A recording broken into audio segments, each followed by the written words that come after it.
الحمدللہ وکفا وسلام علی عبادہ الذین اصطفیٰ اما بعد۔ السلام علیکم ورحمۃ اللہ وبرکاتہ۔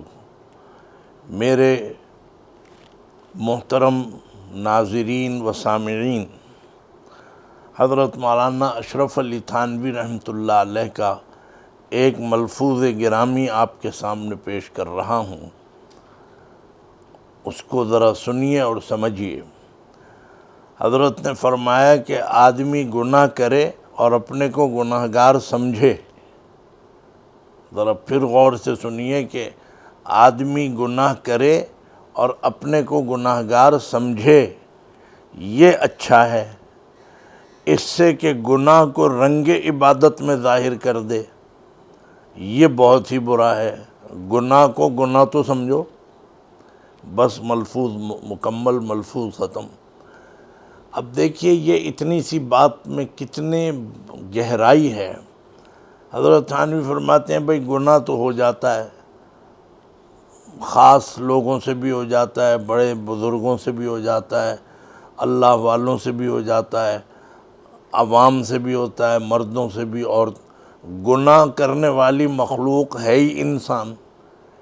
یعنی اگر آپ گناہ کرنے والی کسی سے مخلوق کے پوچھیں تو انسان ہی کو کہا جائے گا، ورنہ یہ نہیں کہا جائے گا کہ جی چیل نے یہ گناہ کیا اور کوے نے یہ کیا اور سانپ نے یہ کیا اور پرندے نے یہ کیا۔ نہ درخت گناہ کرتے ہیں، نہ دریا، نہ پہاڑ، نہ ریگستان، نہ کچھ۔ گناہ کرنے والی اگر کوئی مخلوق ہے تو وہ میں اور آپ سب ہیں۔ انسان یہ گناہوں کا ظاہر ہے کہ یہ مرکب ہے، گناہ بھی ہے اس کے اندر، نیکیاں بھی ہیں۔ تو حضرت تھانوی یہ نہیں فرما رہے کہ بھئی گناہ نہ کرنا، ویسے تو ہے یہ شریعت کا حکم تو یہ ہے کہ بھئی گناہ نہ کرو، گناہ سے بچو۔ گناہ بچنے والی چیز ہے۔ گناہ کوئی صحیح اس کو اپنا ایک وتیرہ بنا لینا اور اس کو عادت بنا لینا، ویسے بھی بری عادت ڈالنا تو اچھی بات نہیں ہے۔ گھر میں ماں باپ، بڑے بہن بھائی، رشتہ دار، اساتذہ سب روکتے ہیں کہ بھئی اگر عادت ہی ڈالنی ہے تو کسی اچھی چیز کی عادت ڈالو۔ ناخن کھا رہے ہیں مستقل، تو ناخن تو میرے بھی ہیں، آپ کے بھی ہیں، لیکن اتنے برے لگتے ہیں وہ مرد، وہ عورتیں، وہ بچیاں، بعض اوقات بڑے ایگزیکٹو پوسٹ کے لوگ میٹنگ میں بیٹھے ہیں ناخن کھا رہے ہیں۔ تو بھئی یہ ایک عادت بن جاتی ہے۔ حالانکہ کوئی ناخن سے پیٹ تھوڑی بھرتا ہے کہ جی بھوک لگ رہی تھی تو میں نے، لیکن یہ ایک میں نے مثال دی ہے، اس سے بچنا چاہیے۔ اور میں نے سنا ہے یہ ماہرین سے، حدیث تو میرے کوئی علم میں نہیں ہے اس حوالے سے، کہ ناخن کھانے والا جو ہے احساس کمتری کا شکار ہوتا ہے۔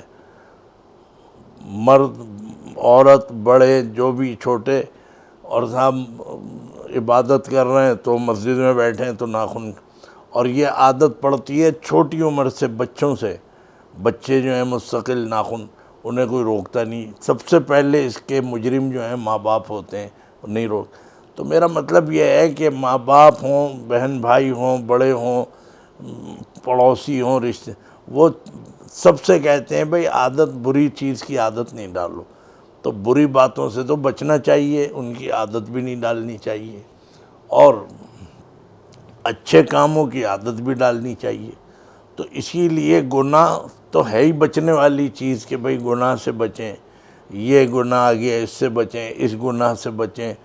گناہوں کی بھی پھر قسمیں ہیں، لیکن حضرت تھانوی فرما رہے ہیں کہ بات یہ ہے کہ بھئی انسان سے گناہ ہو گیا، مجھ سے ہو گیا، آپ سے ہو گیا، کسی سے بھی، بچتے بچتے بھی انسان سے گناہ ہو جاتا ہے۔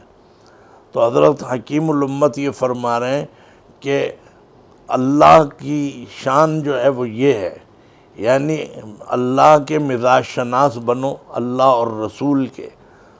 تو اللہ تعالیٰ ویسے تو گناہ گار کو ناپسند کرتے ہیں۔ جو گناہ کرے گا، گناہ کے معنی ہی وہ ہے جو اللہ کی نافرمانی کرے اور حضور اکرم صلی اللہ علیہ وسلم کی نافرمانی کرے۔ گناہ نام ہی اس کا ہے۔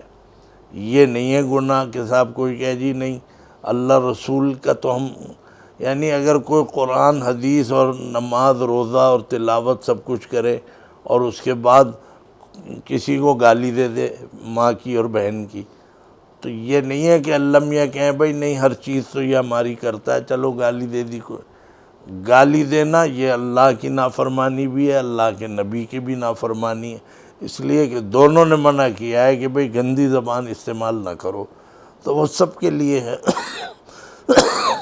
تو بہرحال گناہ سے بچنا چاہیے، لیکن پھر بھی گناہ ہو گیا، حضرت تھانوی فرماتے ہیں بھئی اگر گناہ ہو گیا تو اب دوسرے درجے کی بات جو ہے وہ یہ ہے، کم از کم اپنے کو گناہ گار تو سمجھو، ہاں جی مجھ سے گناہ ہو گیا، بس جی میرے لیے دعا کریں، میں واقعی بڑا گناہ گار ہوں، حضرت میرے لیے اگر کسی سے کہا جائے کہ بھائی یہ تم شیو کرتے ہو یہ گناہ ہے، روزانہ تم داڑھی مونڈتے ہو یہ گناہ ہے، تو یہ نہ کرو اور چھوڑ دو داڑھی رکھ لو، تو ایک تو شخص یہ کہے گا کہ بس مولانا صاحب میرے لیے دعا کریں اللہ مجھے توفیق دے داڑھی رکھنے کی، حالانکہ داڑھی نہیں رکھی ابھی اس نے، صرف اتنا ہی کہا ہے۔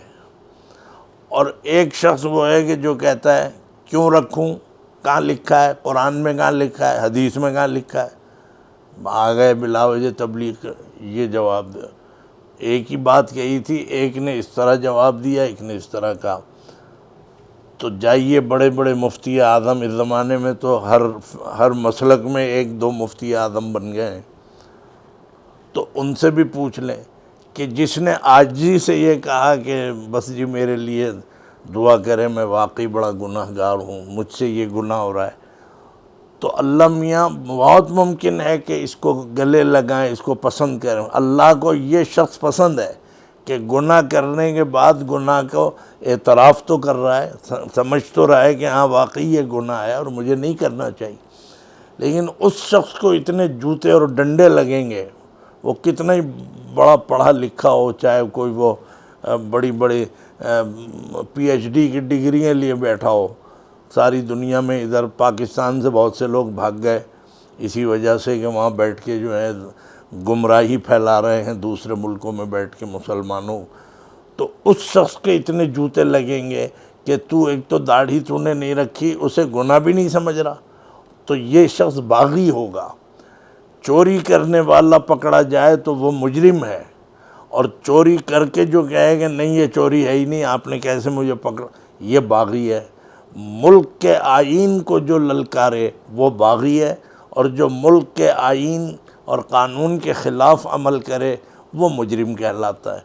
تو اس لیے اللہ تعالیٰ گناہ کو ناپسند کرتے ہیں، لیکن اگر گناہ گار اپنے کو وہ سمجھے کہ ہاں بھئی مجھ سے گناہ ہو گیا میں واقعی بڑا گناہ گار ہوں بس جی میرے، تو اللہ کو یہ ادا سب سے زیادہ پسند ہے۔